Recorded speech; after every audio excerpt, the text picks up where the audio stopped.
Hello guys, welcome back to my channel Manik blog. তো guys এখন কি করব সেটাই শেয়ার করব, তো প্লিজ পুরো ভিডিওটা দেখতে থাকো। তো গাইজ এখন যাব হচ্ছে আমাদের এখানকার বাগানে আনারস কাটতে।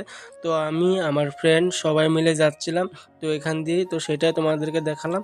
আর আমাদের এখানকার এটা হচ্ছে পিছনের জায়গাটা। আর বাইরে দেখো অনেকটা রোদ, আর আমি ঘেমে একদম পুরো একদম শেষ হয়ে গিয়েছি, এই জন্য আমি সানগ্লাস পরে এসেছিলাম। আর দেখো এখানে আনারসের বাগান রয়েছে একদম পুরো। তো এই জন্য আমি কোনটা কাটবো সব চয়েস করছিলাম আমি এখান থেকে। তো আমার মনে হচ্ছিল সবগুলো কেটে নিয়ে যায়, কিন্তু একটা কেটে নিয়ে এলাম আমরা। আর দেখো আমরা যেতে যেতে তোমাদেরকে সব শেয়ার করলাম।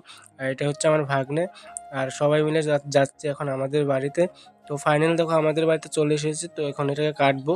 তোমরা তো জানো সব ভিডিওতে আমি ঢং দেখাই, তো আমি আনারস নিয়ে অনেক ঢং দেখাচ্ছিলাম। তো দেখো অনেকটাই ঢং দেখিয়ে ফেলেছি আমি। ঢং দেখাতে দেখাতে আমার দেখো কাটা হয়ে গেছে সব কিছু। তো এখন আমি ধুয়ে নিচ্ছি ভালো করে। এটুকু আনারসে আমাদের কিচ্ছু হবে না, কারণ অনেকজনই রয়েছে।